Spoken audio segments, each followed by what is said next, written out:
اپنے گھروں میں دعوت دینی. جب یسوع مسیح نے انہیں برکت دی تو پھر ایک عظیم کام ہوا کہ ان کی آنکھیں کھل گئیں. لوکا 24 باب اور اس کی 31 آیت سے ظاہر ہے کہ ان مسافروں کی آنکھیں کھل گئیں اور انہوں نے اسے پہچان لیا. وہ آج بھی روحانی اور باطنی آنکھیں کھولنے پر قادر ہے. اس نے دمشق کی راہ پر اندھے ہونے والے ساؤل کی آنکھیں کھولنے کے لیے حنانیہ کو مقرر کیا. اور اعمال 9 باب اور اس کی 18 آیت میں آپ اس واقعے کو پڑھ سکتے ہیں. ہم روحانی بھیدوں کو خود سے سمجھ نہیں سکتے، اس کے لیے ہمارے باطن کی آنکھوں کا کھلنا ضروری ہے. آئیے ہم بھی زبور نویس کی طرح کہیں، میری آنکھیں کھول دے تاکہ میں تیری شریعت کے عجائب دیکھوں. زبور 119 اور اس کی 18 آیت.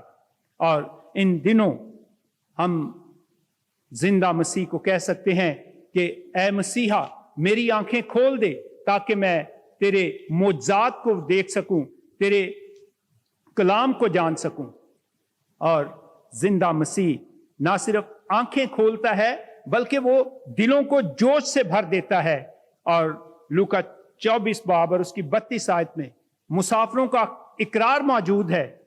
انہوں نے کہا کہ جب ہم راہ میں جا رہے تھے وہ ہم سے باتیں کرتا تھا، نوشتوں کے بھیدوں کو کھولتا تھا، تو کیا ہمارے دل جوش سے نہ بھر گئے تھے؟ وہ دلوں میں جوش بھرتا ہے. آئیے ان دنوں میں جب کرونا وائرس کی وجہ سے ہم سب اپنے گھروں میں ہیں تو زندہ مسیح کو دعوت دیں کہ وہ ہمارے ساتھ ہو، ہمیں پاک نوشتوں کو سمجھائے، ہمارے ساتھ رفاقت رکھے، ہمیں برکت دے، ہماری آنکھیں کھول دے تاکہ ہم روحانی جوش سے بھر جائیں. اور جب آپ اپنے گھروں سے باہر جائیں تو اس کی گواہی دیں کہ اس وقت میں جب کرونا وائرس کی وجہ سے ہم اپنے گھروں میں تھے تو ہم نے زندہ مسیح کو محسوس کیا، زندہ مسیح کے ساتھ رفاقت کو محسوس کیا. اور یقیناً یہ وقت ہمارے لیے زندہ مسیح کے ظہور کا وقت ہو سکتا ہے کہ وہ اپنا آپ ہم پر ظاہر کرے. خداوند آپ سب کو برکت دے.